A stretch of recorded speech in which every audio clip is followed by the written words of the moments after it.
Ya quitaste, Fernanda. Quitamos el formulario y empezamos, por favor. Sí. Vamos a correr un poco para que podamos avanzar un poquito más. Yo creo que el descanso lo vamos a dejar para el final y terminamos antes. ¿Ya? Mil disculpas por el retraso.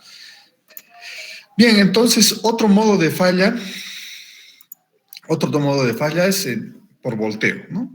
Por volteo, entonces, ¿cómo se genera físicamente el volteo?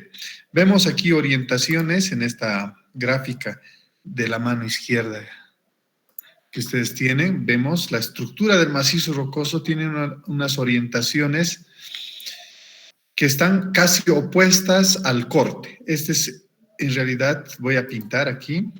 Disculpen un momento. Este es el ángulo equivalente del talud, ¿ok? O sea, los taludes en general no son tan rectitos como se piensa, ¿no? Cuando tenemos el talud, nosotros ponemos ángulos equivalentes del talud si tiene unas formas irregulares. Y si tenemos con banquinas, si ustedes, este es un sistema, ponen banquina, talud, banquina, talud, banquina, perdón, la banquina está ahí,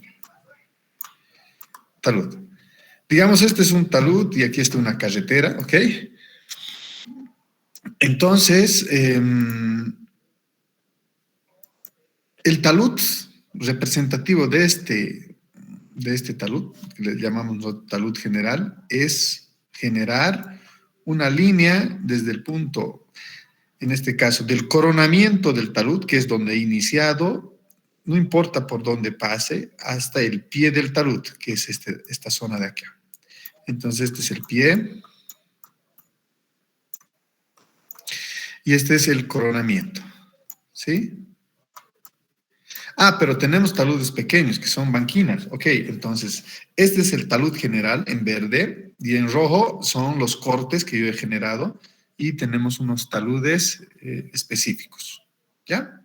Entonces, eso es cuando tenemos cortes grandes. Y, como ven acá, entonces, cuando tenemos un volteo, generamos nosotros un talud equivalente, en este caso un corte equivalente, pero sabemos que las orientaciones están contrarias al buzamiento de este talud. Por lo tanto, estos, por el grado de libertad que se tiene, van teniendo un grado más y estas se van volteando, se puede decir, ¿sí? Y van generando esta falla en volteo. Entonces, existen esfuerzos de corte y flexión en los estratos, en este caso, poco competentes, cuando las rocas son laminadas, cuando tienen espaciamientos menores, etc. ¿Sí? Entonces, este es el mecanismo que se genera y se puede mostrar, ¿sí?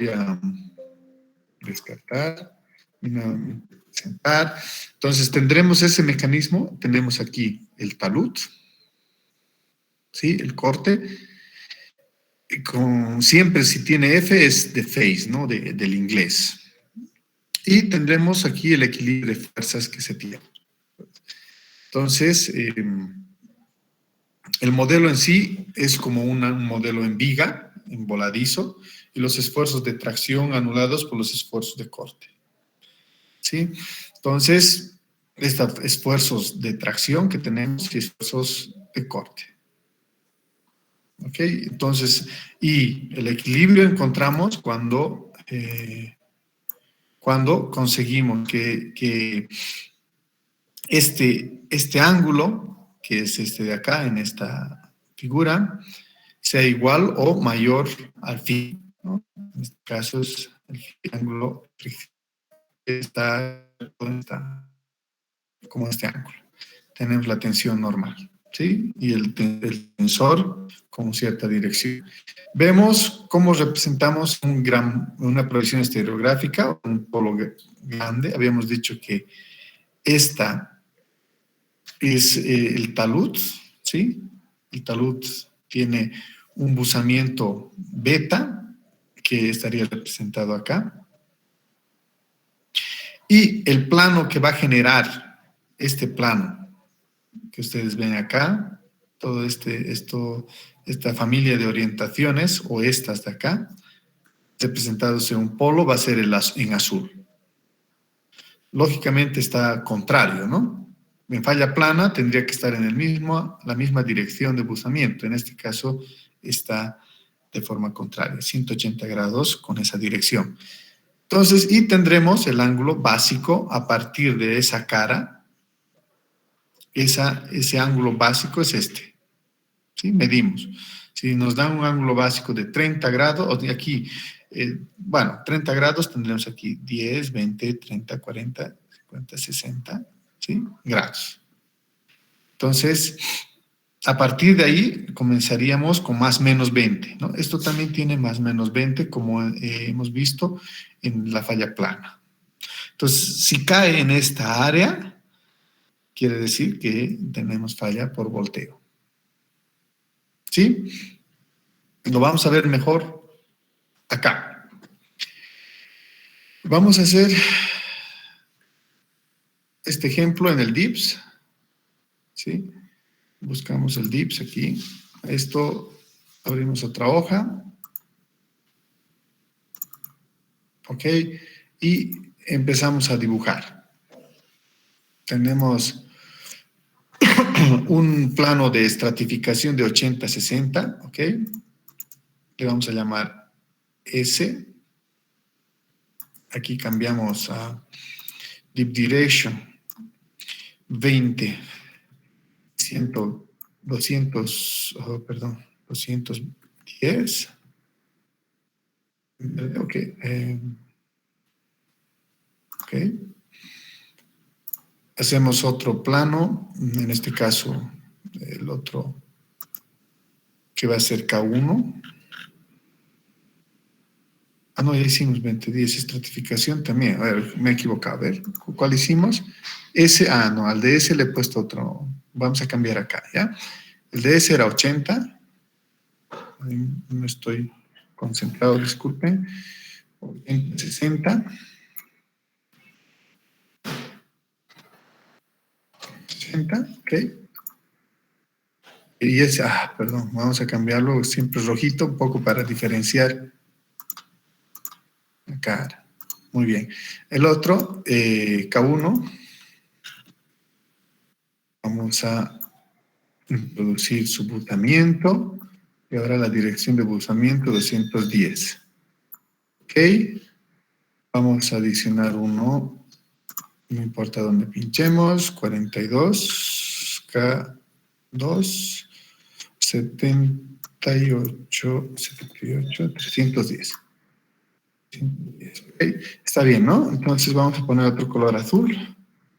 Perfecto. Esos son como se ve acá. Y el talud nos dice que tiene 70-240. Entonces, introduzco donde sea y le pongo talud. Estoy dibujando el talud, pero podría hacerlo directamente. Pero bueno, ¿cómo? Puedo hacerlo directamente como, a ver, voy acá y le digo falla toppling y le doy las orientaciones del talud, ¿no? Eso es de forma directa, sin dibujar. Entonces, 70-240, 70, 240. El ángulo de fricción no me da. Para nuestro ejemplo, anótense por favor, vamos a poner 35. ¿Ya? Para nuestro ejemplo. ¿Sí? El límite es más menos 20. ¿Perfecto? Eso no está acá en la tarea, entonces como se están anotando, entonces les va a faltar ese dato. Y tendremos esto de acá. Entonces, ¿cuál es nuestro talud? ¿No? En negro. Entonces... ¿El ángulo de fricción cuánto dijo? Disculpe, que lo molesté. Aquí está, mira, 35. Friction angle. Anótense 35 y los límites vamos a dejarlo en 20. Normalmente es con 20, pero si queremos, a veces ponemos 15 Pero ¿de qué depende esto? Del grado de libertad que tenga en un corte, ¿ya? Podemos poner 15, pero en general la norma, o bueno, las recomendaciones te dicen 20 grados. Y el ángulo de fricción es lo que calculamos de cada familia de discontinuidades. En todo caso, ¿de qué familia de discontinuidades es este ángulo de fricción?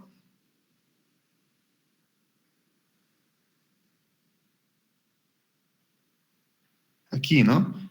S, estratificación, porque va a fallar por esa familia. ¿Ok? A ver, tu talud está acá. ¿Y con cuál de con qué familia estaría generándose la falla plana? Perdón, toppling, por volteo. Con el S, ¿no? Aquí está el polo y con este se genera. ¿Sí? Entonces falla toppling y vemos ahí que se ha generado la falla. Sí, entonces con esto ya ustedes tienen el trabajo del segundo. Está facilito, ¿sí? Para que no gasten mucho tiempo también y bueno, agarren el DIPS ahí como una herramienta en su vida profesional. Eso, señores. Entonces, el ejemplo hecho. Pero bueno, ¿Está bien? 144. ¿Algo más? Y sí, no sé. A ver. Otro Su mecanismo micrófono de... creo que está encendido de una compañeras. Otro modo de falla es el circular. Para macizos rocosos muy alterados y muy fracturados, hemos dicho que probablemente tengamos una falla circular, ¿no? O en este caso podemos reconocer como un medio círculo, ¿sí? Como se ve acá. Entonces, cuando tenemos macizos rocosos muy descompuestos, tendremos una falla circular y se comportaría como un suelo. Principalmente, ya hemos dicho, en macizos rocosos muy fracturados o rocas blandas, ¿sí? Entonces, perfecto. El modo de circular básicamente se utiliza las rebanadas, ¿sí? Esta es una rebanada y se va dando el equilibrio una rebanada por otra rebanada. Esta tensión, este empuje, se transmite al otro bloque y así sucesivamente con todos los bloques, ¿no? Y para esto simplemente utilizamos en esta fricción o en esta zona de contacto la resistencia al corte, que es la resistencia al corte, en este caso, que va a ser esta de acá, que va a ser la cohesión más, o sea, todo lo que es Mort Coulomb, ¿no es cierto? Cohesión, tensión normal, tangente del ángulo de fricción, sobre una área que también es por metro. ¿Ok? Esto sobre un factor de seguridad, ¿no? Este factor de seguridad nos ayuda a estar tranquilos a nosotros. Entonces, habrá un empuje y esfuerzos resistentes y esfuerzos desequilibrantes, ¿no? Entonces, a partir del equilibrio de estas dovelas o estas rebanadas, podemos nosotros conseguir una estabilidad. Veamos más. El equilibrio límite, hemos dicho que no considera deformaciones, simplemente es sumatoria de fuerzas y de empujes de cada bloque, ¿sí? Entonces, el terreno lo dividimos en rebanadas continuas y consideramos que cada rebanada es rígido, indeformable y solo es posible traslación o giro o vuelco, ¿no? Entonces, esa es la clave. Equilibrio límite. El volumen del terreno es considerado como se desplaza o gira, ¿no? Los pasos para aquello, bueno, definición del problema. En la definición del problema nosotros consideramos si hay fuerzas externas, eso se llama condiciones de borde. Las condiciones de borde, si hay esfuerzos adicionales, si hay zonas fijas, ¿no? Si hay zonas que se están moviendo, etcétera, o cargas adicionales. A ello definimos el problema y introducimos esas condiciones de contorno. Elaboramos el modelo geotécnico hidrogeológico, ahí vemos cómo manejamos el agua. Su compañero nos ha preguntado el día de ayer cómo tomamos nosotros el nivel freático. Hay diferentes formas, hemos dicho. Si agarramos un nivel freático, lo hacemos subir o jugamos con precipitaciones. Eso no les he mostrado. Yo puedo hacer llover en el Plaxis, por ejemplo, en vez de tener que jugármela con el tema de los niveles freáticos. Yo en el Plaxis, ya mucho más moderno, yo puedo darle lluvia, que les voy a mostrar después en un modelo que hemos hecho recientemente, ¿sí? Después determinamos los ángulos de excavación con el RMR o el Q-Slope, que es los ángulos de partida, ¿sí? Y a partir de estos ángulos yo voy iterando y voy verificando qué modo de falla es primero y voy viendo el factor de seguridad, ¿sí? Lógicamente yo verifico, en este caso con proyecciones estereográficas. Cuando los macizos rocosos tienen un mecanismo de falla, plana, cuña o toppling, utilizo proyecciones estereográficas. Si voy a tener un análisis en falla, en este caso circular, no tengo que utilizar proyecciones estereográficas, ¿ok? Porque no veo nada, es una nube de puntos, no trabajo. En realidad es para rocas competentes y rocas que tienen hasta 3, 4, 5 familias de discontinuidades. O sea, si yo utilizo proyecciones estereográficas en fallas circulares, una pregunta de falso o verdadero podría ser, pucha, hay que decir no. ¿Ok? Porque las proyecciones estereográficas están pensadas para planos de discontinuidades, pero en fallas circulares no tengo planos, no se comporta con planos, ¿no? Entonces, ahí tengan cuidado en esa trampita del examen.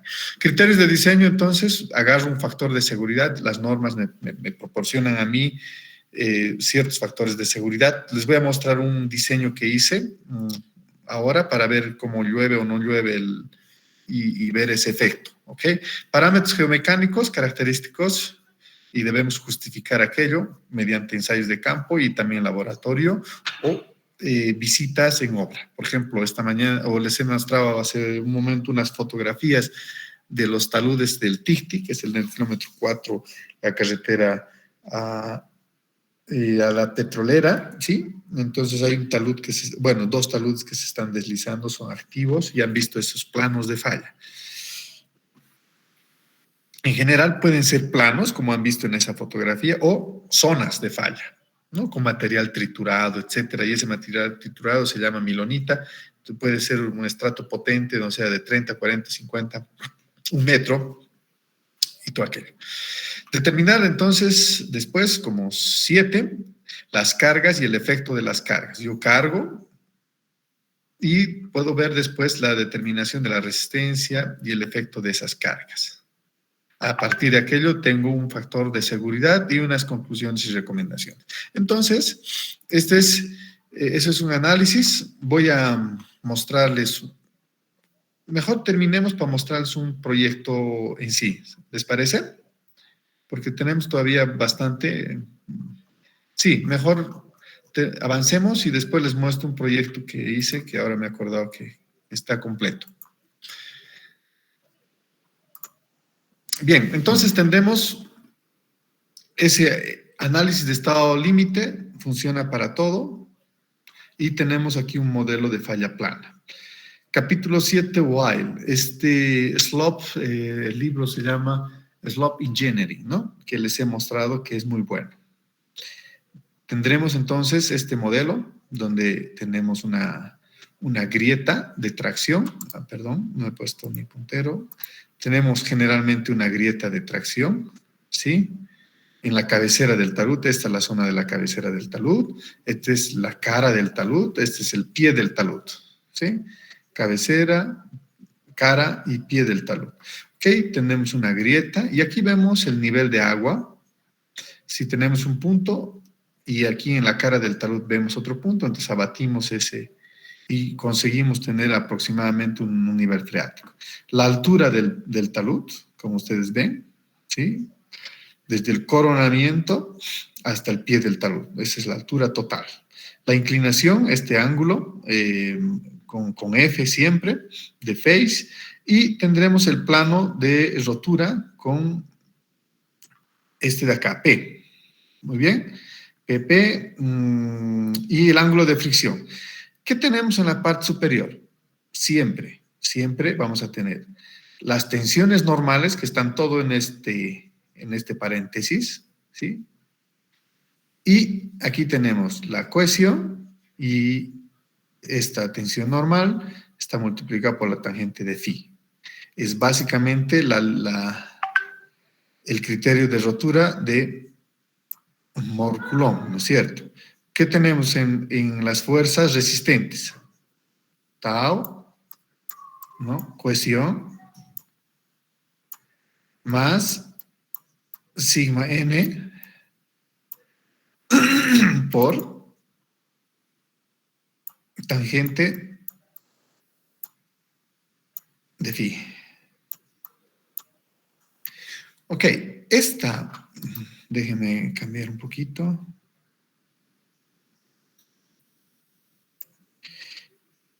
Tensión normal es esto, ¿no?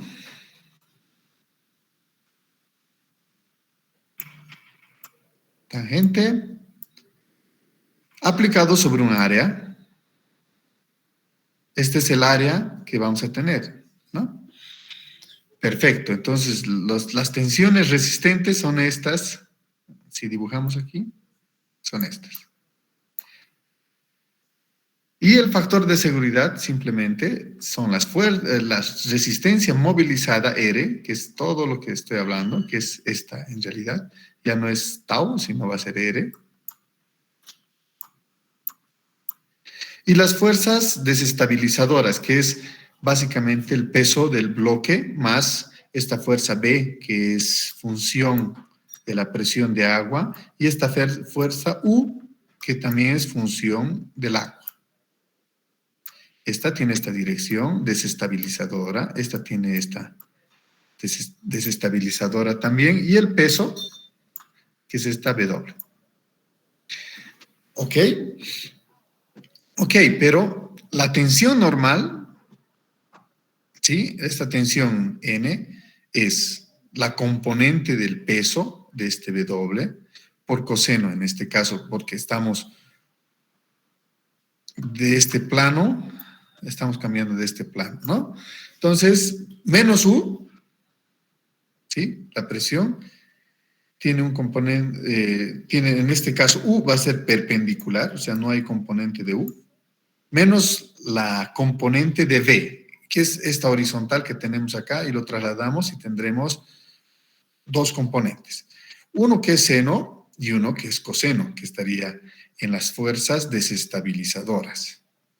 Entonces, esta tensión normal, hemos visto que simplemente es dibujarlo en el plano del deslizamiento. Entonces, y como fuerzas desestabilizadoras, tendremos W seno, que es el componente del coseno que ya hemos utilizado, más V, que es el componente de esta presión de agua que tenemos en la grieta de tracción. ¿Ok? Eso es todo. ¿Alguna consulta?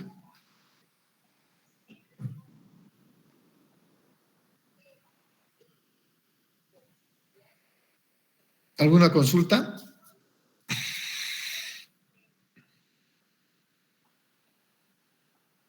Entonces aplicamos esto y tendremos tendremos un método determinístico compuesto de un factor de seguridad global, y ese factor de seguridad global es básicamente la razón o la división entre la resistencia movilizada y las fuerzas desestabilizadoras, que básicamente es la resistencia de Mohr-Coulomb, que como resistencia movilizada y, en este caso, las fuerzas desestabilizadoras, la sumatoria de las componentes, ¿sí? Lógicamente, si ponemos un 1 como factor de seguridad, quiere decir que el talud está en equilibrio, cuasi equilibrio, ¿ok? Normalmente, normalmente se utilizan los parámetros que te designa la norma. 1.5, 1.35 en estado estático. Cuando tenemos condiciones sismos, 1.01 es aceptable. Y condiciones sumergidas, o en este caso con agua, podemos poner 1.1, 1.2. Esto ya depende de cada norma. Entonces, normalmente estamos acostumbrados a usar la norma americana y lo vamos a ver en el ejemplo que se tiene 1.35 o 1.3. ¿Ok? Si asumimos 1 e igualamos aquello, podemos tener que básicamente la estabilidad del talud, si tenemos 1, estamos trabajando como le llamamos nosotros un retroanálisis. En inglés se llama un back analysis, ¿ok? ¿Qué quiere decir? Que se supone que está todavía estable al límite con un 1. Entonces, en vez de yo buscar el factor de seguridad, lo que voy a hacer es buscar con ese factor de seguridad los parámetros geomecánicos, ¿sí? Y a eso nosotros le llamamos, con una metodología muy interesante, muy utilizada en el mundo, que se llama back analysis, ¿no? Es como hacer, digamos, unos cálculos en un edificio que usted ya sabe. Si el edificio ha tenido asentamientos en una fundación de 10 centímetros y he medido, entonces lo que tengo que hacer es un back analysis. Tengo esa condición de contorno en el modelo que voy a hacer en mi edificio y voy a poner como condición de contorno en mi modelo esos 10 centímetros y voy a recalcular las vigas y columnas, el estado de esfuerzos de mi estructura para ver nuevos momentos cortantes y normales que yo he encontrado en mi estructura. Y a partir de eso voy a comparar con mi diseño original donde no existía esos 10 centímetros de asentamiento y con mis factores de seguridad voy a ver si está dentro lo requerido. Si está dentro, si va todavía esas columnas y esas vigas van a resistir. Y si los momentos me salen mayores a los que han definido la sección, hay que reforzar fibra de carbono, hay que reforzar las columnas, hay que ver qué zonas van a ser las más afectadas, etcétera, etcétera, etcétera, ¿no? Hay que buscar una solución. Es lo mismo en un talud. Yo al talud le pongo un factor de seguridad 1 y lo que voy a hacer en vez de buscar ese factor de seguridad, voy a buscar los parámetros y voy a buscar el ángulo, en este caso de corte que yo quiera tener, ¿sí? Es así. Ahora, lógicamente, lo que se recomienda es utilizar parámetros semiprobabilísticos o probabilísticos, ¿sí? En esos parámetros probabilísticos, ya juego yo con un conjunto de parámetros y puedo mostrarles en un modelo cualquiera. Vamos a ver cómo usamos estos modelos probabilísticos, ¿sí? Por ejemplo, yo les había mostrado un modelito que estábamos haciendo para un proyecto que estaba acá, reciente. Esta, por ejemplo, ¿sí?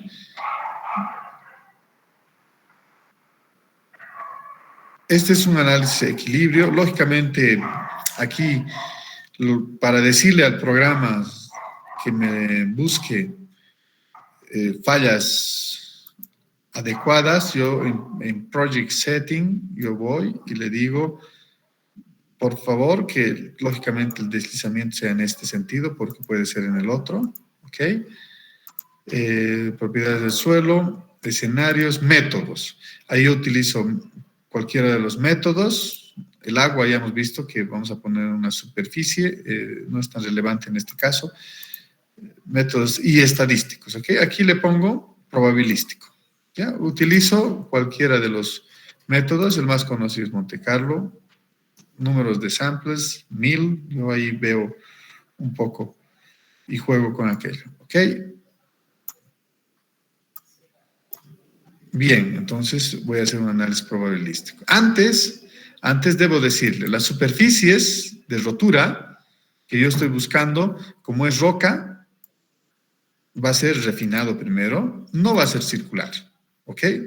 Porque se supone que es una roca y no quiero que sea circular. Voy a buscar bloques. Voy a utilizar Block Search, ¿sí? O Auto Refine. Cualquiera de estos dos. Entonces, Block Search, voy a buscar un bloque y perfecto. ¿Ok? Ahí, entonces, para rocas, busco un bloque o también Auto Refine. En Auto Refine lo que te hace es buscar fallas combinadas, ¿sí? Entre planas y circulares. Y bloques te va a buscar bloques, ¿sí? Entonces, ok, pero ¿qué hago cuando introduzco el método que estamos viendo, ¿no? El método aquí, el probabilístico, este probabilístico análisis, ¿ok? Entonces, ¿qué yo tengo que introducir en las propiedades, por ejemplo? Entonces, yo introduzco los parámetros en sí, pero me aparece propiedades estadísticas, ¿no? ¿De cuál? De la roca, de la arenisca. Entonces, yo aquí puedo introducir cuál de ellos voy a hacer variar. Cohesión, el ángulo de fricción, el RU, que es el coeficiente en este caso que representa el agua, ¿sí? Y el peso unitario. Voy a hacer variar todos, ¿ok? Next. Voy a buscar qué tipo de curvas, normalmente normal, ¿sí? Aunque se... Y estos son los parámetros, el promedio, que es el que yo ya le he dado, la desviación estándar, mínimos, máximos, ¿ok? Ok. Entonces, yo, bueno, tengo que introducir, ¿no? Por los parámetros y ok. ¿Sí? En todo caso, yo voy a cancelar porque no tengo los datos y bueno. Entonces, aquí podemos introducir entonces las desviaciones, el máximo y el mínimo de cada material. Lo mismo acá. Aquí en estadístico, yo para la roca, en este caso ya la arenisca, yo lo que hago es adicionar, le digo, en este caso voy a variar simplemente la cohesión y el ángulo de fricción. La cohesión no es tan, no, el ángulo de fricción no es tan relevante su variación, les comento, porque varía, un suelo tendrá hasta 29, 30, 31, hasta una arena 35. Una roca llegará a 45. Entonces, el rango es pequeño. Entonces, su variación también va a ser pequeña. El que varía bastante es la cohesión, ¿sí? Y el peso unitario, hemos dicho que un suelo vale desde 16 hasta 20. Entonces, claro, el rango va a ser pequeño, ¿sí? Pero bueno, puedo decirle que me varíe las dos y aquí introducir los parámetros estadísticos, ¿sí? Para ello, la desventaja es que tengo que tener un conjunto de datos y poder hacer estadística de estos parámetros. ¿Ok? Y bueno, al final hago correr. Lógicamente no es estadístico lo que estoy haciendo correr, solo es determinístico, pero quisiera ver que vean el bloque, ¿no? A ver qué me dijo.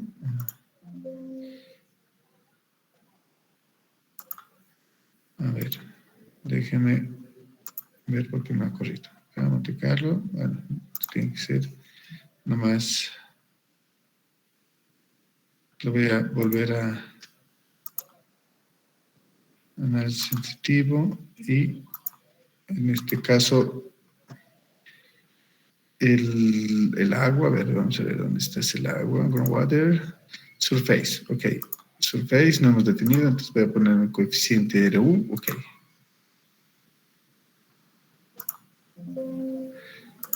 Ya. Claro, cuando le he puesto a Surface, debería tener un bloque, ¿sí? No, pero en este caso voy a poner autodefine. ¿Sí? Él me va a definir la forma.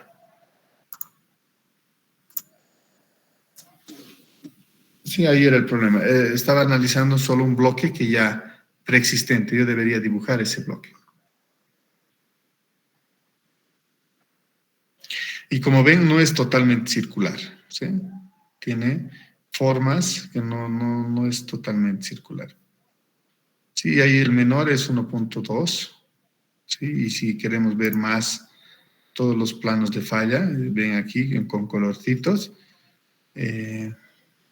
cuáles son los planos. Y si yo quiero insertar uno que me gusta por ahí, entonces voy introduciendo nuevamente, ¿no? Cuáles son los planos de falla. Y aquí están las rebanadas que les decía. Cuando son de forma circular, lo voy a ver como rebanadas aquí. Estas son las rebanadas que me he generado. Cada rebanada tiene sus propiedades. Y yo puedo, al final, analizar inclusive cualquier rebanada que necesite ver. ¿Sí? Esto como resultado. ¿Alguna pregunta? Bueno, esto es como una rápida aplicación de lo que estamos viendo. Voy a continuar. ¿Sí?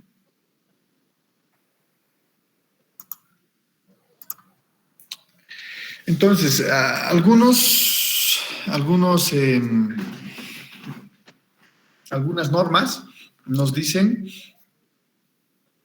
que debemos tener unos factores de seguridad en estos rangos. Veamos.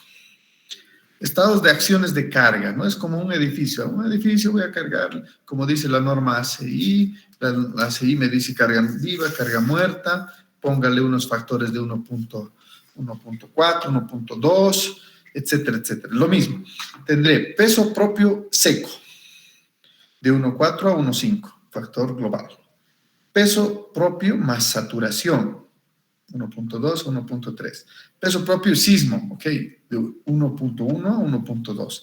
Peso propio, saturación y sismo a 1, ¿sí? O mayor a 1 a 1.1. ¿Ok? Hay alguna norma que te dice 1.01. O sea, no puede pasar las tres cosas. Bueno, el primero, peso propio, sí, pero no puede saturarse y tener sismo, ¿no? Sería el caso extremo. Pero sucede, entonces hay que estar por lo menos por encima del 1. ¿Sí? Entonces, esto es un criterio. Cada norma te dice, si alguno te dice, hazme con la norma AREMA. Pucha, ¿y cuál es la norma AREMA? Es de ferrocarriles, ¿no? Ok, americana. Entonces, bueno, voy a utilizar esa norma y esa norma me va a decir cuáles son los factores de seguridad. Por eso, esto es referencial. Si voy a hacer carreteras, pucha, voy a tener que utilizar la AASHTO. Entonces voy a ir a la AASHTO y voy a ver qué factores de seguridad me van a dar, me piden para que sea estable. Si voy a estar en otras condiciones, en carreteras, bueno, en presas, voy a utilizar una norma española que esté bien definida y que me dé los parámetros, en este caso, estos factores de seguridad. Entonces, yo utilizo, digamos, a criterio, ¿no? En Brasil, por ejemplo, utilizaba la de Sao Paulo, que era muy bueno, del municipio de Sao Paulo. Hay algunas normas así relevantes, la francesa. Y así, eso no hay problema. Muy bien, entonces en el análisis límite también podemos utilizar la linearización del Barton-Uchoobey, ¿no es cierto? Esto ya lo hemos visto anteriormente, que básicamente la resistencia, en este caso, la resistencia al corte, que no va a ser lineal, ¿no? La tensión normal y la tangente del ángulo, en este caso, es residual más el JRC y este es un valor adicional, y la dilatancia, I. ¿Ok? Entonces, este valor de acá lo determinamos con, en este caso, los ábacos y la resistencia de las paredes, resistencia a la compresión y resistencia a la compresión de las paredes, la rugosidad, perdón, ¿sí? La rugosidad y la tensión normal. Entonces, a partir de aquello y un ángulo, en este caso residual, podemos tener un criterio de rotura que no es lineal, ¿no? Esto ya lo hemos estado viendo. La linearización es lo mismo. Vemos esta cohesión, en este caso no tienes la cohesión, pero sí tienes la tensión normal, que es esta parte, la tangente y el ángulo pico, que representaría a todo este ángulo. El ángulo es residual, más el ángulo adicional en función de la rugosidad misma de las paredes y la dilatancia, ¿sí? Que sería el pico. El pico es este, de acá. Y el residual es esta línea roja. El pico siempre va a tener cohesión, una cohesión aparente, en un modelo de Moore-Coulomb. Y cuando es residual no tiene cohesión. ¿Ok? Como es este caso. ¿Alguna pregunta? Lo que les estaba diciendo. En esta gráfica vamos a ver las variaciones que se tienen un parámetro. Un parámetro en este caso, para equilibrio límite. El peso unitario, una incidencia mucho menor, ¿sí? O sea, la sensibilidad es menor. La cohesión, el ángulo de fricción, perdón, esto está movido, es el gamma natural, gamma saturado, cohesión. Entonces, estos dos son gamas, ¿sí? Natural y saturado. La cohesión, el ángulo de fricción y la presión de agua. Entonces, quien juega un papel relevante, el ángulo de fricción. ¿Sí? Y, lógicamente, las presiones de agua son relevantes, ¿no? Aquí está representado esto como presión de poros, porque la presión, las fuerzas que ejercen sobre este plano, sobre este círculo de falla, es en toda esta superficie, ¿no? ¿Ok? Entonces, por eso la relevancia acá. Y el ángulo de fricción es en toda esta superficie también. La cohesión también. Lógicamente, la incidencia va a ser menor. Y el peso unitario, ¿cómo se refleja? Con el peso mismo del talud, ¿no? Del cuerpo del talud.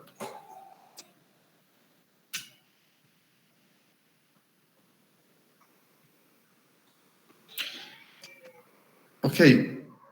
¿Alguna consulta? ¿Estamos siguiendo? A ver, respóndame, por favor. Sí, ingeniero. Ingeniero. Sí, ingeniero. Ingeniero. Ok. Entonces, en un talud, vamos a ver la influencia del agua.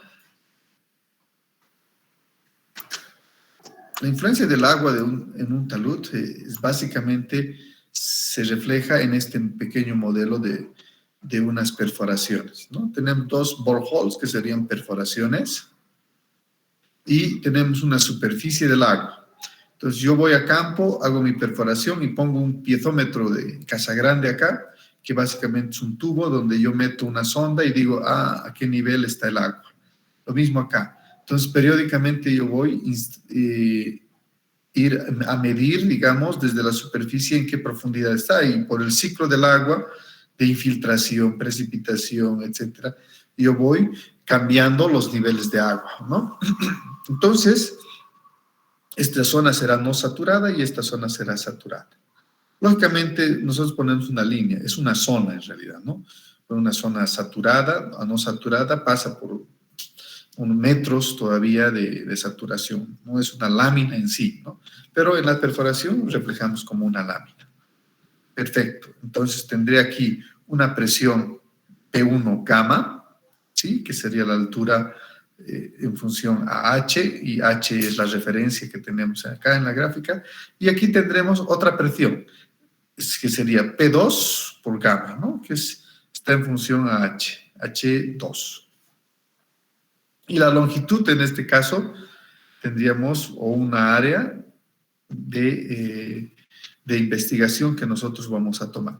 Entonces, a partir de esto, definimos nosotros la permeabilidad según la ley de Darcy. ¿Qué dice la ley de Darcy? Simplemente es el caudal por la permeabilidad, en este caso el coeficiente de conductividad hidráulica, el área de, en este caso, el cilindro, el que estamos analizando, H1, H2, los dos potenciales, dividido entre la longitud, en este caso es Z, esta longitud que tenemos acá.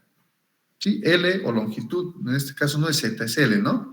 Sí, L la longitud. Ok, entonces, con esta definición nosotros podemos determinar el caudal.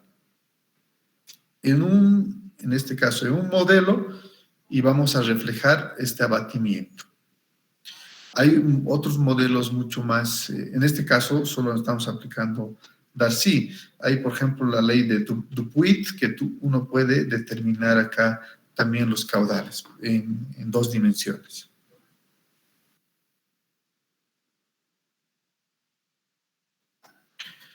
Esto influye porque tendremos presiones de poros distinto acá y presiones distinto acá. Y estas presiones de poro al final generan empujes al terreno y generan efectos como vamos a recordar acá. A ver, déjenme aquí. Efectos de este tipo, ¿no? En una grieta tendremos unas presiones de agua que van a estar como B. Mientras mayor sea B, tendremos, lógicamente, fuerzas desestabilizadoras mayores. Y este U también. Entonces, ¿qué tan importante es considerar U como una fuerza, en este caso, perpendicular al plano de falla y las grietas de tracción? Entonces, este es el nivel freático que generan estas dos fuerzas, vamos a llamar acá, desestabilizadoras. Y vamos a asimilar a este pequeño modelo, ¿no? Es lo mismo acá, que simplemente vamos a utilizar el término de Darcy para cuantificar el caudal que se tiene. Ok, entonces la permeabilidad para un macizo rocoso va a depender siempre, esta es la ley cúbica, va a depender de las juntas que se tienen. Juntas en el sentido de las discontinuidades, ¿sí? Entonces, yo la escribo de otra forma, pero tendremos aquí la permeabilidad o el coeficiente de conductividad hidráulica es función de E. Este E es el espaciamiento de las juntas, de las discontinuidades, ¿ok? Elevado al cubo.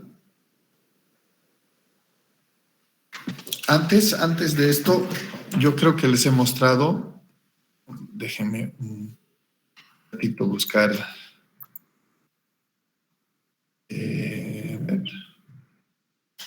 no tiene, déjenme hacer una pequeña presentación a esta, que es muy importante. Vamos a diferenciar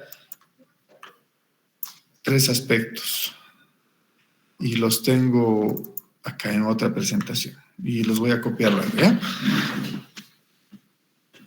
¿Estamos siguiendo?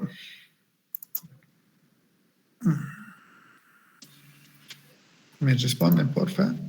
Sí, gente. Ya. Sí, ingeniero. Estoy buscando ahorita aquí. Me gusta más mostrar esto de acá, que es un resumen de lo que tenemos que ver. Es la misma ecuación, ¿ya? Pero vamos a diferenciar entre lo que es la permeabilidad de la fractura, conductividad de una fractura y la transmisividad de una fractura, ¿sí? La permeabilidad, hemos dicho que se mide en metro cuadrado. Y es básicamente B, que es la abertura, aquí está B, este es el espaciamiento entre una discontinuidad y la otra, y B va a ser la apertura, y sobre 12, medido en metro cuadrado. Esta es intrínseca al macizo rocoso.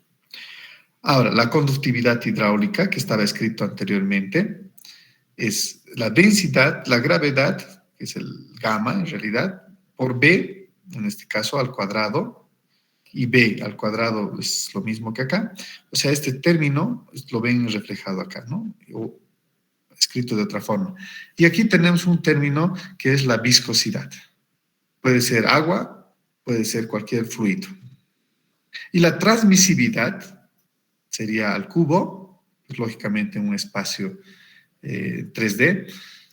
Lo mismo, como ustedes ven, por eso se llama ley cúbica.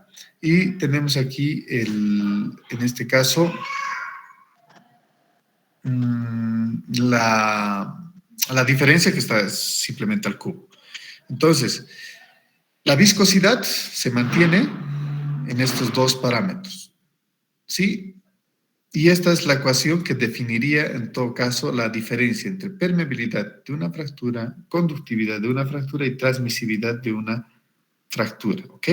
Como ustedes ven, la permeabilidad intrínseca está dentro del coeficiente de conductividad hidráulica, pero también va a depender de, en este caso, ciertos valores propios al fluido, perdón. ¿Sí? Entonces, ¿qué estamos viendo en la presentación del doctor? Simplemente estamos viendo la transmisividad, ¿ya? Entonces, hagamos diferencia a eso un poco para no mezclar los términos de permeabilidad de un macizo rocoso. Y aquí vemos, es lo mismo, ¿no? Si ustedes han visto, este E es el espesor, ¿ya? Al cubo, dividido entre 12. Esta es la permeabilidad, ¿sí?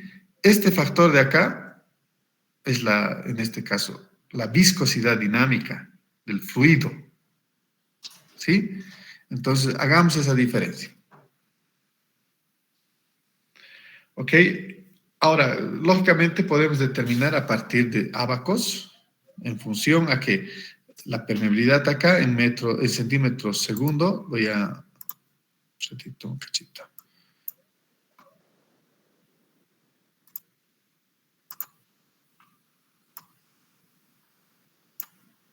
Aquí.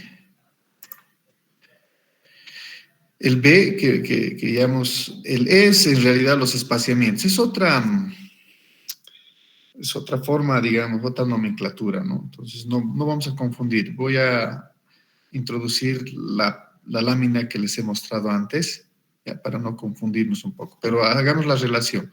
E, en este caso, los espaciamientos. B, en este caso va a ser los espaciamientos. B. E es la apertura de la roca, del macizo rocoso, ¿no? Entonces, con esa apertura nosotros ingresamos y podemos decir cuánta permeabilidad tenemos en este ábaco, ¿sí? A partir de una junta por metro, 10 juntas por metro y ahí 100 juntas por metro. Entonces eso ya definimos nosotros e introducimos y tendremos aproximadamente unos valores, ¿sí? Entonces, para que no me olvide, yo voy a introducir acá,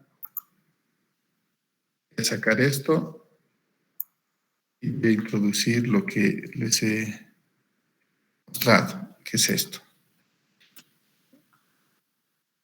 Perdón que haga esto acá, pero si no me olvido luego. ¿Sí? Y para no quedar flojos, también voy a sacar algo que muestra esto de acá. ¿Cuáles son los valores que deberíamos tener nosotros? ¿Sí? Y lo voy a pegar acá.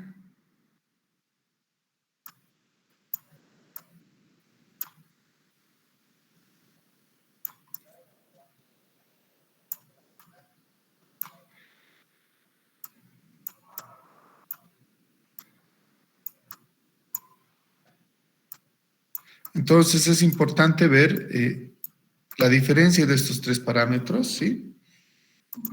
Que ya les adelanto, voy a preguntar en el examen. ¿Ya? La diferencia de estos tres. ¿Qué es la permeabilidad de una fractura? ¿Cuál es la diferencia con la conductividad de una fractura y de transmisividad? ¿Ok? Porque esto es clave en general. ¿Sí? Ya les estoy regalando 2 preguntas hoy día.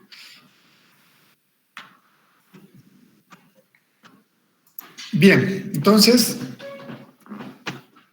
tendremos acá, el flujo en general puede ser isotrópico o anisotrópico. Entonces, en general, el macizo rocoso es anisotrópico porque va a depender mucho de las fracturas. En este caso, como hemos visto, va a depender de la apertura que tengan esas discontinuidades. Y adicionalmente, la rugosidad, ¿no? Para que el flujo, digamos, sea laminar, turbulento, etcétera, si es que hay flujo. ¿Sí? Entonces, tendremos entonces un comportamiento isotrópico o anisotrópico. Esto lo definimos principalmente en campo. Y aquí, ¿cómo se definiría eso? En función de ensayos. Tenemos ensayos para definir ensayos de permeabilidad. En este caso, esto ya hemos visto, pero recordemos qué tipo de ensayo es este. Si alguien me recuerda. Lugeón, ingeniero. Lujon, ¿no? El ensayo Lujon con un solo packer. Aquí tenemos un solo packer y esto se llama Lujon de ingreso, porque tiene un solo packer. Cuando tiene 2 es de salida, ¿no?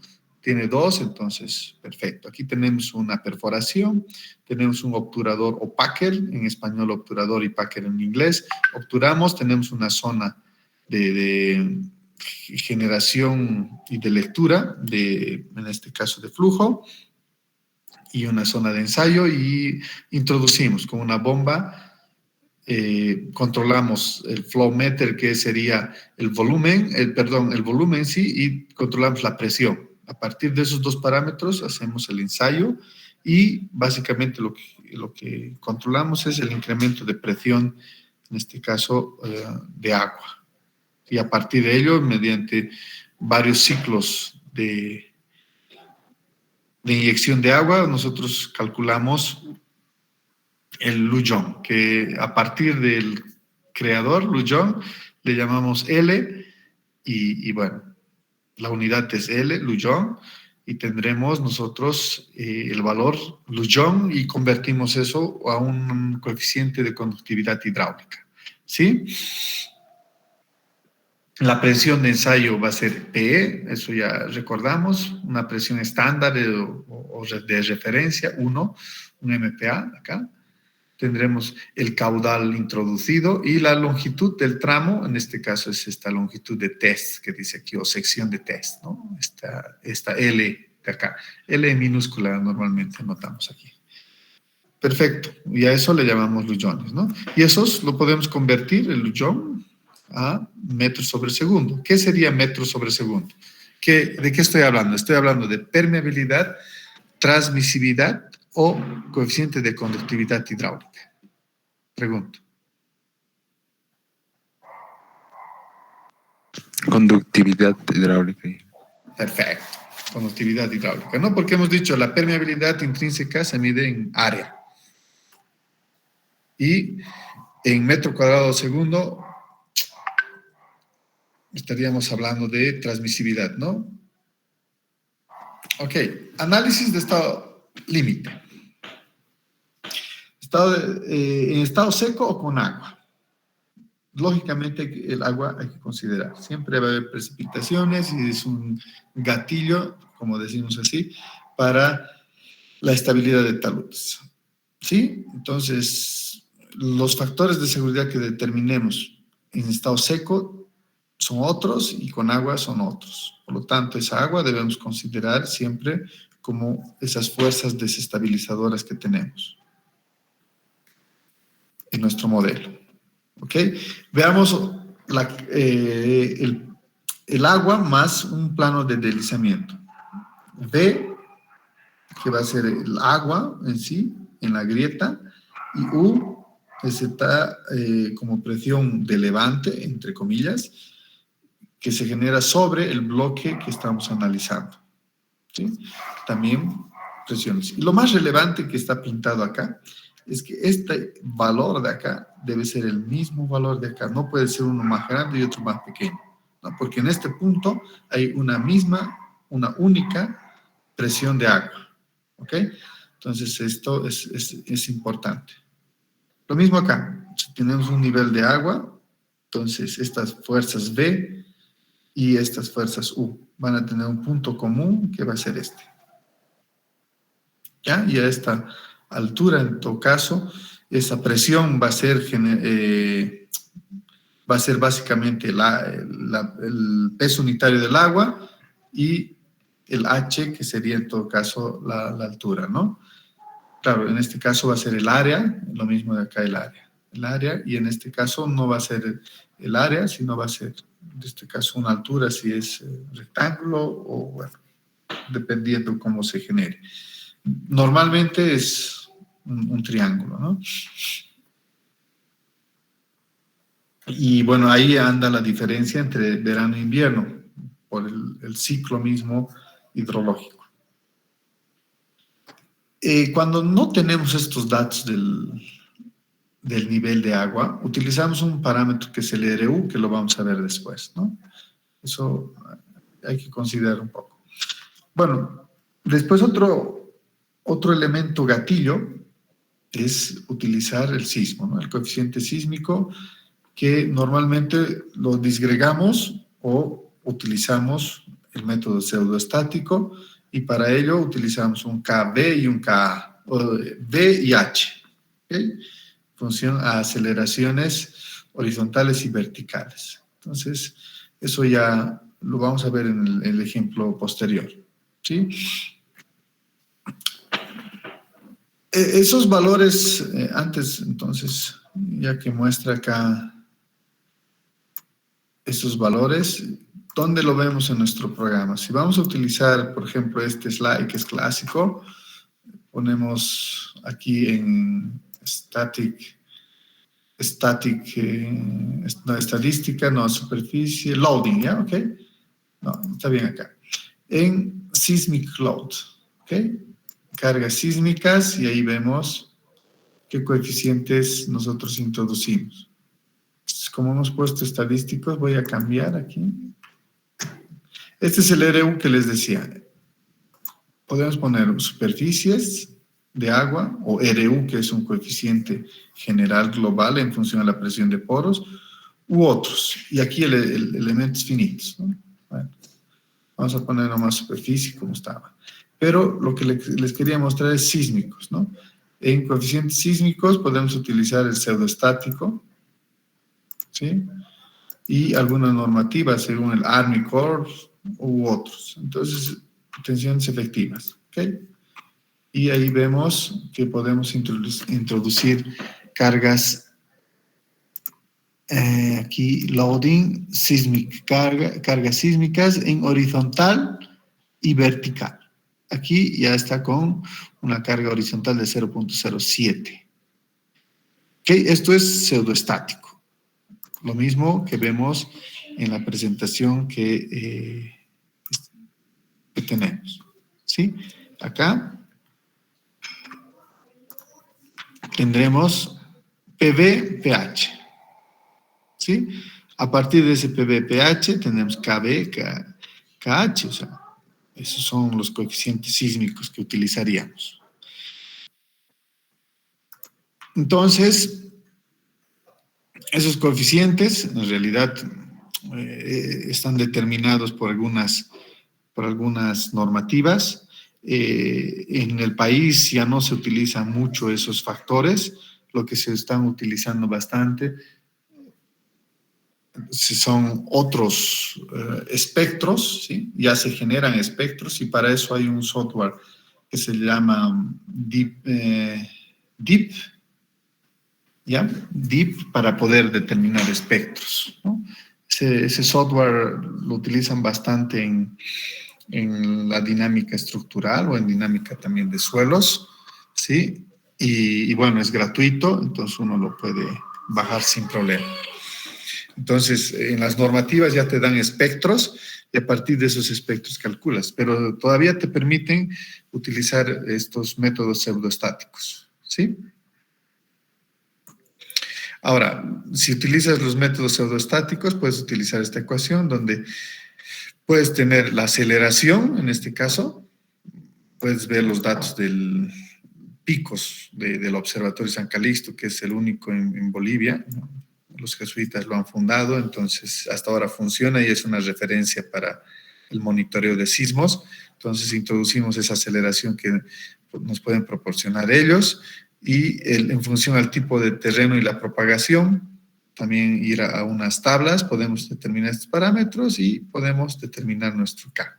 Y de esa forma estimamos, ¿no? Ese coeficiente podemos tener en función, o podemos obtenerlo en función al tipo de material. Aquí están con la descripción los tipos de materiales que se tiene y tenemos esos valores acá. ¿Sí? ¿Qué más? Hay otras, en este caso, otros acercamientos para determinar esos valores, ¿no? Que vamos a pasar rápidamente. Podemos utilizar como factores, en este caso, H, que sería a una altura de un piloto, de un talud, utilizando factores de coeficientes de aceleración espectral, etc. Entonces, no voy a ahondar mucho en esto, pero sí, estos métodos son buenos, son semiempíricos, pero ya les he dicho que estamos en camino de utilizar espectros, ¿no? Espectros propios de cada, inclusive la norma ya nos da espectros para que nosotros podamos utilizar. Y bueno, esos coeficientes FB que tenemos acá, podemos utilizar estos de acá, ¿sí? En función al tipo también de roca que tengamos.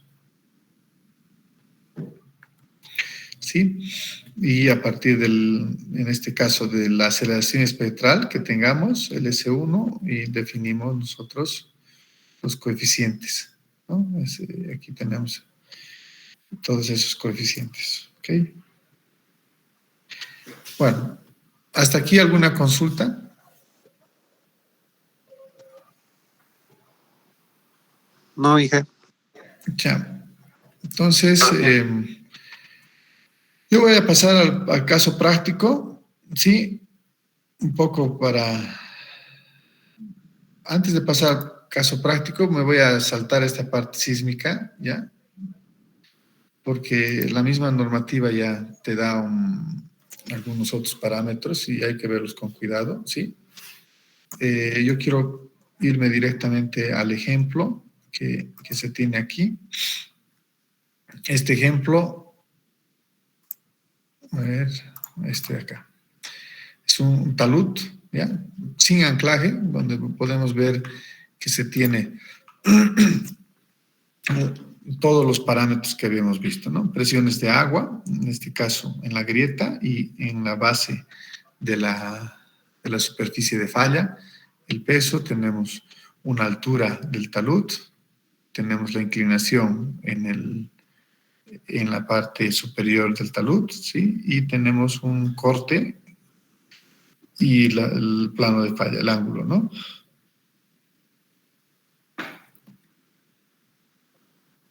Yo creo que antes de entrar a esta parte de acá, les voy a mostrar mi ejemplo, para un poco incluir la parte de sismo y el análisis mismo. Déjenme un ratito ahorita, busco un proyecto que tengo, ¿sí? Un cachito. Hace como 2 meses, 3 meses, y justamente discutí con este señor Grandi, ¿no? A ver, voy a buscarles. Un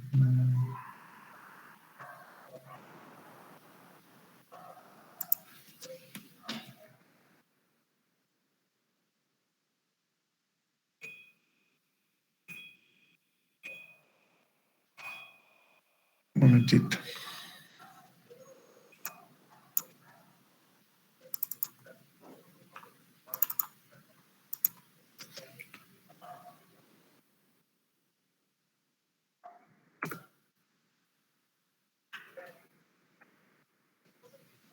Ya, me he equivocado.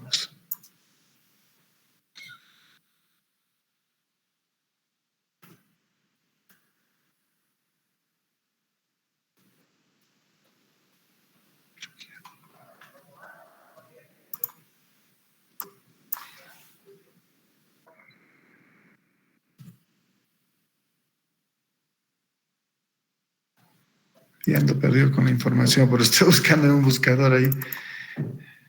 Tengo bastantes cosas ahí en la cabeza. Y son proyectos.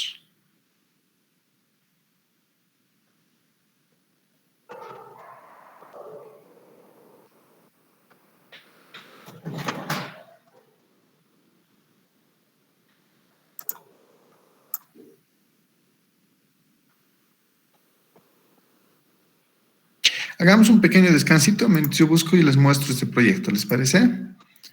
¿Sí? Está bien, Sí, Inge. sí. Sí, va a ser corto. Déjenme un minutito. Sí.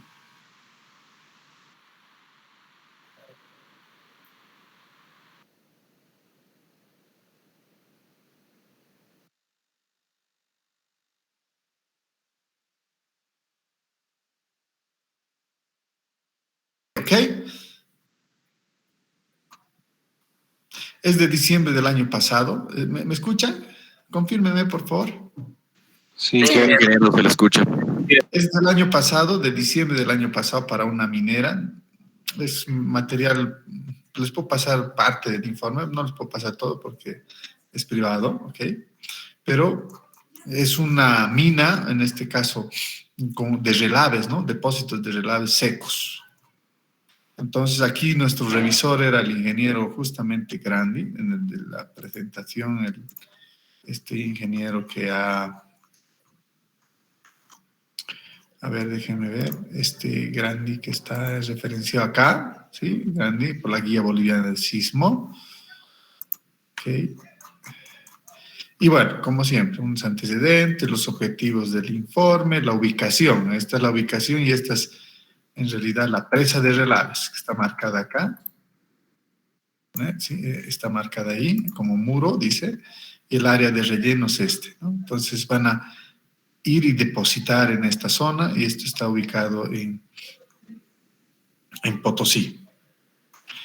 Ok, algunos ensayos que se han realizado, ya está en etapa de crecimiento esta mina de relaves, es toda esta zona que vamos a crecer con esta tipo presa, ¿no? De relaves, y los ensayos que se han hecho estamos mostrando acá, ¿sí? Ok, se ha hecho ensayos de tomografía sísmica, estos son los resultados, ven velocidades arriba de 1500, roca, por encima, suelo, ok, aquí 600, suelo, roca, empieza la roca acá. Entonces, se ha hecho sondeos en esta parte de acá y en el mismo relave, ¿no? El relave, ¿qué es? Un material básicamente producto de la trituración del material minero, ¿ok? Y ese material minero triturado, tratado, debe ir a depositarse en una presa y a eso le llamamos presas de relaves. En este caso secos porque el material es seco. Muchas veces se trabaja con lodos y bueno, cuando se tiene lodos es otro tratamiento, pero similar a esto. Y esta es la pequeña presa en los trabajos de perforación con una máquina nuestra. Como ven acá otras perforaciones, en esta zona ya del relave mismo, aquí se tienen las muestras, como se ve acá. ¿Sí? Estos trabajos de campo, no hay problema. Aquí la clasificación en grado de meteorización del macizo rocoso, vemos, ¿no? Según la norma ISRM, y tenemos desde suelo residual hasta roca fresca. ¿Okay? Tenemos mediciones del RQD, aquí están los RQD 0000 porque era suelo, y vemos acá que tenemos valores de 33, 73, 96, roca muy competente. Y lo mismo acá 100 y 100% es un valor alto para un RQD, y bueno, de otro sondeo, puros ceros, porque eran el coeficiente de conductividad hidráulica aquí, 1.53, es a las 5, determinado mediante ensayos Lujon, Lefranc, ¿sí? Y aquí otros valores. Ensayo preciometría, que es el top, les he dicho que es uno de los ensayos tops. Vemos aquí las tensiones. ¿Sí? Primero esta parte de aquí es la zona de aplicación de las paredes con la sonda. O sea, primero se acomoda, se reacomoda, ok, por eso tenemos estas lecturas y después empieza a subir la parte elástica hasta acá, carga, recarga, perdón, descarga, carga, descarga, recarga, etcétera. A partir de eso determinamos el módulo de Young y aquí está, profundidades, módulo de corte, el módulo EU, en este caso, módulos de cortes, presiones de fluencia, módulos de elasticidad, ensayos de infiltración de doble anillo, ensayos de laboratorio, pesos específicos, como ven acá, muy bajos, ¿ok? Y bueno, rocas y suelos. No vamos a hablar mucho de los suelos, vamos a hablar más de las rocas, ¿sí? Ensayos peso unitario, seco, húmedo, las profundidades de sondeo, ángulos de fricción, ¿ok? Y el análisis de estabilidad. Aquí dice claramente, estos autores me recomiendan estos valores para, en este caso, para presas de relaves. No estamos hablando de taludes, relaves. Ellos nos dicen normal 1.55, saturado 1.13 y saturado masismo 1.13. Ah, pero el requerimiento de otros códigos, miren, 1, ¿no? 1. Saturado 1.05, normal 1.1. Entonces, yo adopto de las presas hasta 109 metros estos valores, ¿sí? Y estos para hasta 120 metros, ¿no? Entonces, con elementos finitos que se ha hecho, se ha modelado. Primero se ha determinado los perfiles, ¿no? 2 perfiles. Uno que va a toda esta zona, que es como una cola, y otro que es perpendicular. Esa es la topografía y esta es la configuración del modelo. Van creciendo estas pequeñas presas, como ven acá. Entonces, este es un modelito, cómo va creciendo la presa. Estos son los parámetros geomecánicos utilizados, el RMR 40, MI 10, D, factor de disturbancia 7, ya los conocemos, todos estos valores. ¿Sí? Para el suelo, lo mismo. Para la roca, lo mismo. El enrocado, que es un otro material producto de la extracción de rocas, entonces vamos a utilizar un modelo constitutivo elastoplástico perfecto, que es Morclon. La presa también. Y el análisis pseudostático, ¿no? Entonces, determinado es según la norma, 1.13 y hemos determinado 1.32. El slide 2, en 2 dimensiones, nos ha dado 1.41. ¿Cuál es el modelo? Aquí está. A medida que uno va construyendo, va generándose planos de falla, pero no se consolida, ¿no? Entonces, nosotros hemos puesto el sistema para que justamente sea estable y no se consolide. Por eso hemos dejado acá y hemos hecho banquinas más largas y hemos alejado el plano de rotura. Lo mismo acá y lo mismo acá. O sea, se ha hecho un juego sistemático, digamos, de poder alejar la falla y hacer banquinas. Y así se ha conseguido un factor de seguridad, digamos, aceptable, ¿no? Aquí, a medida que se va cargando, se va buscando el factor de seguridad global y particular. Vamos a ver las etapas de carga, pero algo adicional que les quería mostrar es que hemos hecho llover acá y hay una forma de hacer llover. Bien, aquí, equilibrio límite, las rebanadas que hemos visto. ¿Sí? Hay varios planos de falla, entre el más crítico hasta acá, 1.41, según Bishop, simplificado. El agua, hemos hecho con elementos finitos, hemos hecho llover a esta parte y hemos dado una presión aquí y se nos ha generado en este caso, un nivel freático, ¿sí? Lógicamente, en este software no se puede hacer llover, pero hemos generado presiones de agua a partir de los elementos finitos. Y para hacer el análisis de precipitación e infiltración, flujo acoplado, ¿ok? Precipitación. En cada mes había una precipitación, ¿sí? Analizados en 24 horas y en cada mes, ¿ok? Esto hemos introducido al modelo, en este caso, del Plaxis, y nos ha generado esta superficie, en todo caso, de nivel freático, muy, muy bajo. Perdón, hemos empezado con esta y hemos hecho llover, y nos ha generado una que está en la parte superior.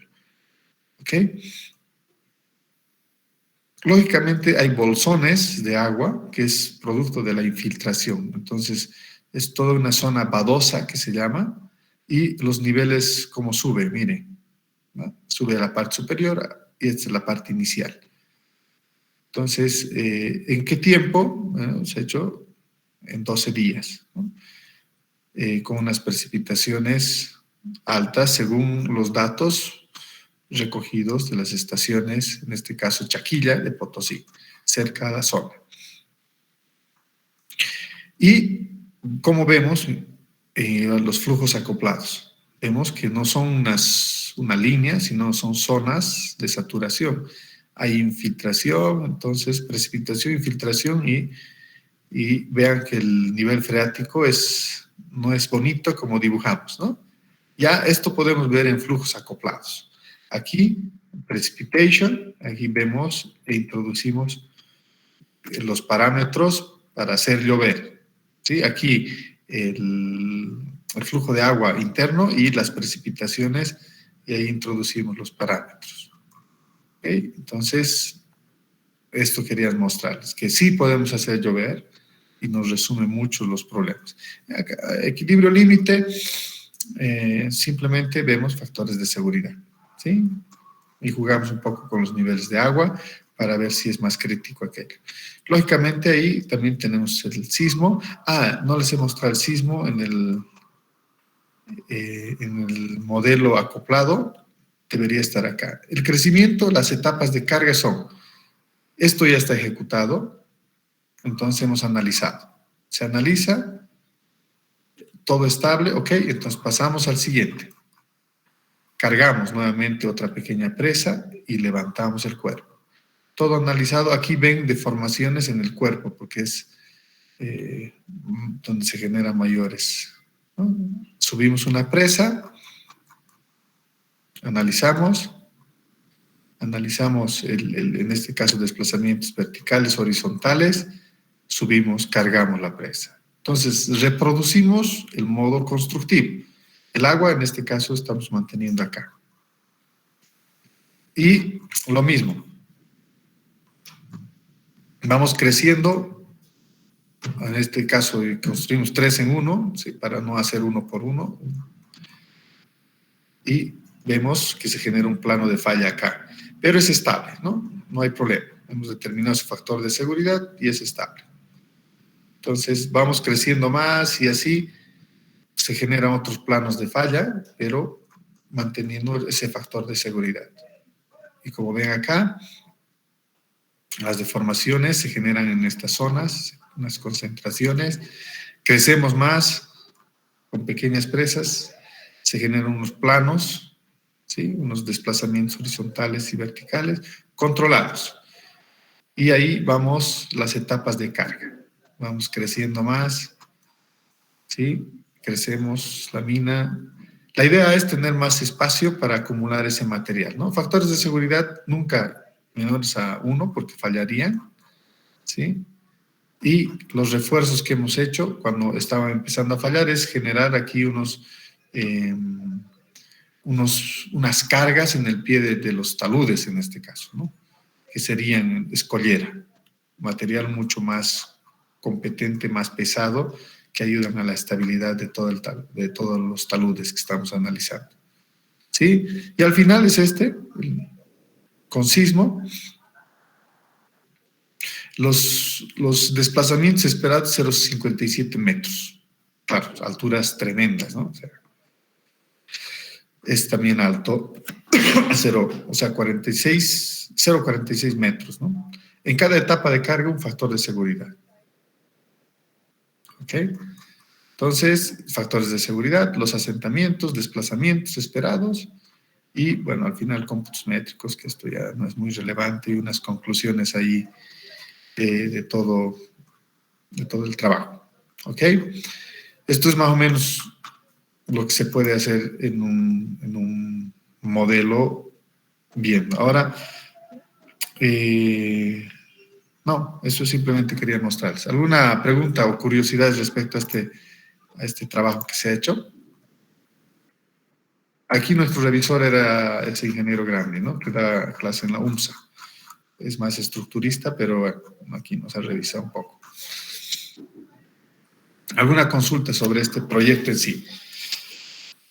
Como ven, todos requieren un modelo y a partir de ese modelo y parámetros geomecánicos podemos hacer llover, ponerle sismo, saturarlo, no saturarlo y ahí eso nos ayuda un poco los métodos numéricos.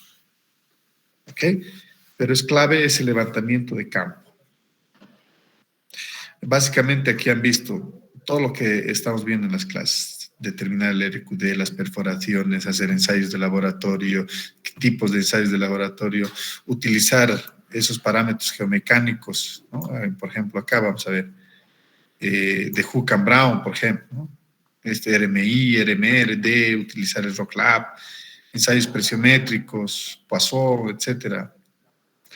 Entonces, básicamente aplicado todo lo que estamos viendo, ¿no? El terreno era lutitas o metalutitas, que son rocas blandas en general. ¿Alguna consulta, estimadísimos?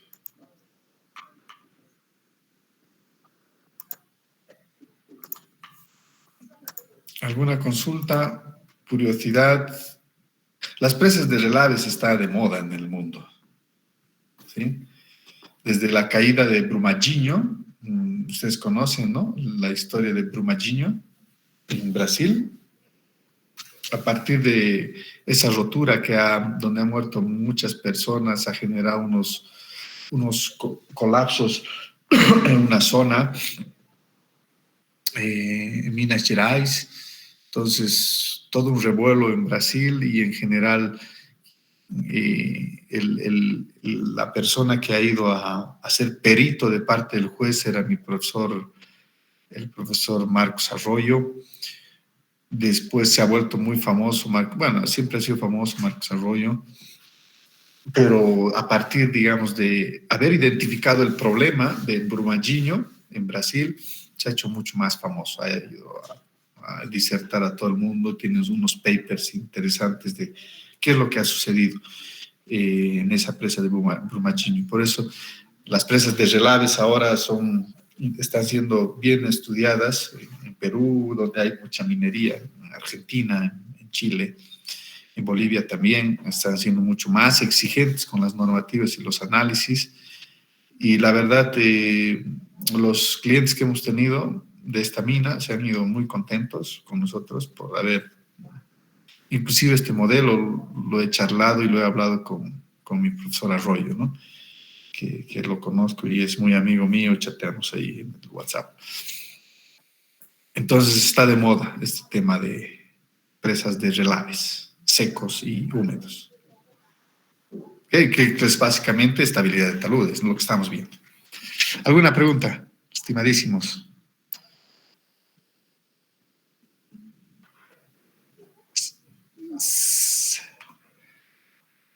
A ver.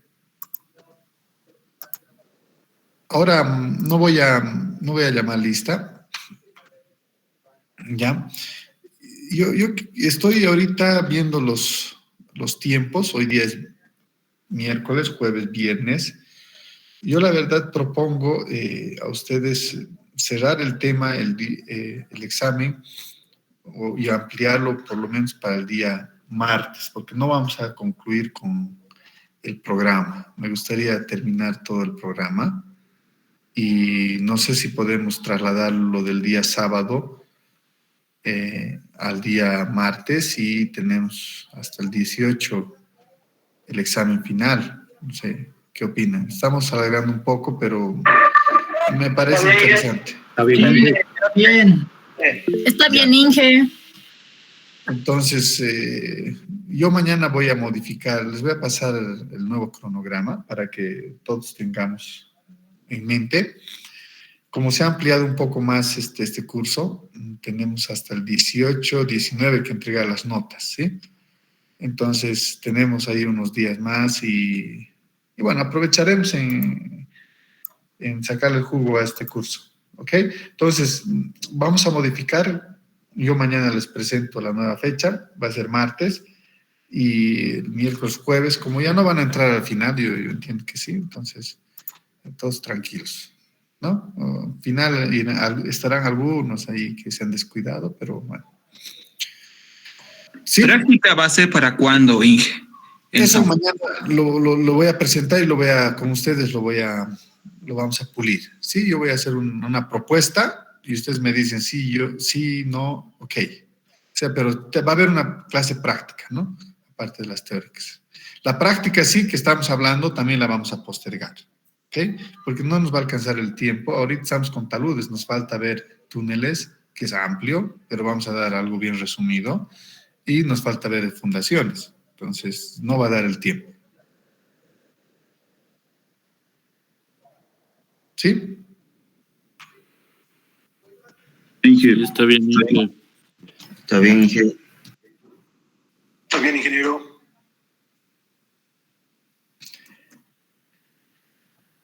Entonces, bueno. Inge, una consultita. Dígame. Sí. No sé si podríamos hacer pues un ejercicio, digamos, de cero en el slide o en el Plaxis, haciendo la aplicación de, no sé, de algunos instrumentos que retenga, digamos, las fallas, ¿no? Inge, no sé si podríamos hacerlo, pero con usted, digamos. Ajá.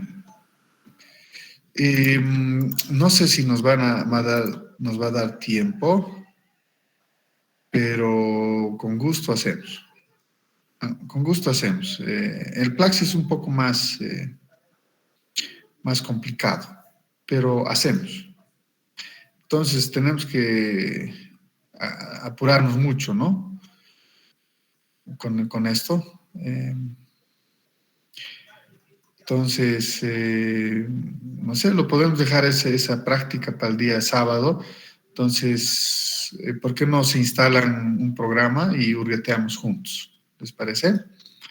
Instálense el slide y el Plaxis, ¿no? Ya les he enseñado dónde está el Plaxis, ¿no? Entonces, hagamos eso. Sería interesante. Y el sábado sería virtual, ¿verdad, Inge? Es que... Sí, va a ser virtual. Está bien, Inge, gracias. Inge, la clase de práctica, ¿cuándo la estaríamos realizando? Mira, lo dejaremos para el Praxis, un ejemplo corto, completito, ¿sí? En un software. La clase práctica, yo mañana se los voy a decir si va a ser el lunes o el martes y cuándo damos el examen segundo parcial y cuándo el final. O sea, ahorita no, yo simplemente les he propuesto para ver si hay aceptación, para darles mañana una propuesta. Yo entiendo, teníamos que dar el sábado 13.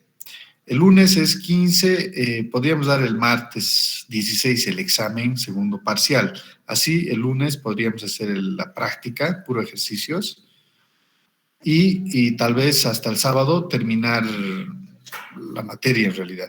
Tendría que terminar mañana taludes, jueves, el viernes hacer túneles ya hemos avanzado un poco, hacer más la parte práctica, y fundación es parte del sábado. Fundación es bien sencillo, ¿no? Es una aplicación rápida. O el lunes y el martes hacemos práctica y el miércoles damos examen y el final el día viernes. Ahí tiene un espacio. ¿Les parece? Sí, está bien, Inge. Así más o menos podría ser. Inge, está bien. Sí, Inge. Segundo parcial está bien, Inge. Ya, miércoles, quedaremos así, ¿no? Miércoles 17, segundo parcial. Y el martes hacemos la clase práctica de ejercicios. O sea, hacemos 4 o 5 ejercicios y ya está. Uno de cada uno, digamos, una aplicación. Y el viernes 19 damos el examen final.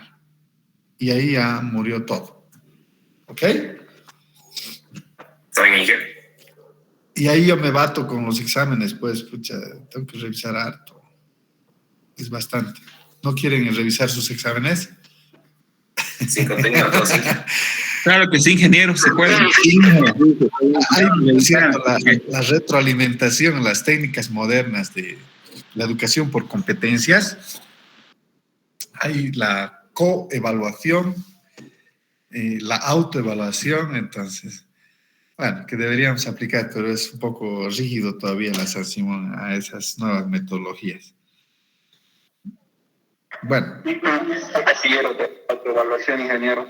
Autoevaluación sí hay, pero se da una ponderación pequeña, ¿no? No se da tampoco la totalidad. Pero ya está establecido, pues, en la universidad aquí, en la carrera, cómo se evalúa, ¿no? En otras universidades yo he visto que los puntajes de exámenes son alrededor de 70, 60. Hay una evaluación en clases que utilizarías varias metodologías, ¿no? Y bueno, tienes un 10%, después hay un seguimiento al estudiante. Entonces, los otros 40%, si es 60 el examen, son de varias técnicas que el docente tendría que aplicar en aulas y en trabajos, etc.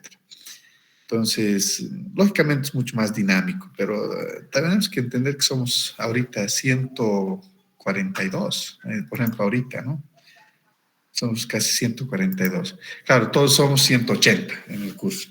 Y a veces es difícil hacer utilizar esas metodologías cuando se masifica, ¿no? Pero bueno, tenemos que nomás hacer el mejor esfuerzo con las herramientas que tenemos. ¿Ok? Entonces, ánimo, muchachos. Yo creo que estamos yendo con calma esta segunda parte. No estamos corriendo mucho, pero les animo a que vayamos reteniendo esta información y vayamos hurgueteando algunos programas que les gusta a ustedes y también vayamos teniendo información nueva, ¿no? De cómo los mecanismos de falla, el tema de taludes, etcétera. Entonces, es muy interesante y hay mucho campo de trabajo ahorita. ¿Ok? Entonces, por mí quisiera terminar ahora la clase, no quiero cansarlos más. Mañana terminaríamos taludes y así empezaríamos después lo que es túneles y finalmente fundaciones. ¿Sí? Y al final haremos esa aplicación que me pidió su compañero, que creo que es interesante. Para eso, instálense el slide y el Plaxis, ¿ok? ¿Listo, Inge? Ya. Muchas gracias. No vamos a tomar lista ahora. Fernanda, muchas gracias por la paciencia de las listas diarias. Me mandas nomás las listas que se han tomado, ¿ok? ¿Sí? Señores, buenas noches, que estén muy bien. Muchas gracias. Buenas noches. Buenas noches, señor. Chao, que estén bien. Sí.